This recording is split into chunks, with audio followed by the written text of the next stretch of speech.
The Persona 5 Scramble demo has just released in Japan earlier today on the Nintendo Switch and PlayStation 4.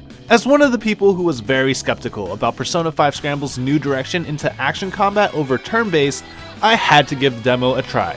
I have nothing against action combat though.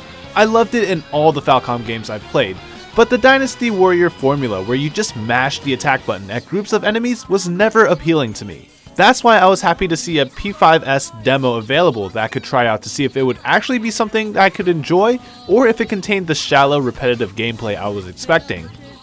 Just booting up the demo and watching the introduction filled me with nostalgia. I was very excited to get into the game, and I didn't expect to be. I don't understand Japanese, so I had to get by with understanding very little of what was going on. Still, as I played through the demo, it reminded me of why I loved Persona 5 so much. The art style, the music, the setting, and best of all, the characters are exactly how I remember them. From the little pieces I could put together, the story starts off with the reunion of the Phantom Thieves where they plan for a camping trip.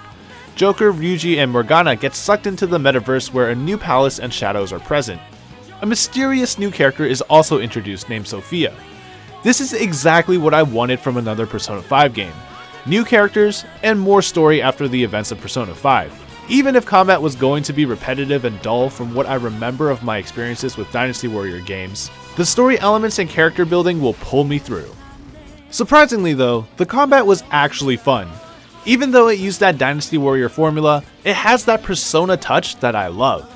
Combos are varied enough where I could do different things depending on what I want, such as launching enemies into the air or blasting them away.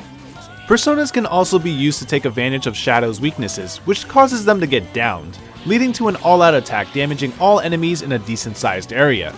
Then we also have Showtime attacks, which have a special animation and deal a massive amount of damage.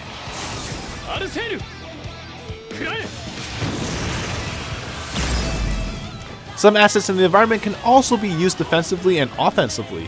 If I was surrounded or low on health, I could jump up a street lamp and avoid attacks. From there, I could use the lamp to perform an attack and link into an all-out attack. Combined with the less restrictive movement in dungeons when compared to Persona 5, gameplay was nothing short of amazing, and I could see I was worried for nothing.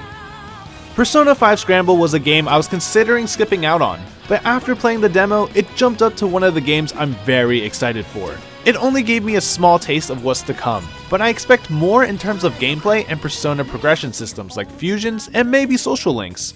For those who were thinking of skipping this game, hopefully there will be a demo release in the West for you to try that just might change your mind. With this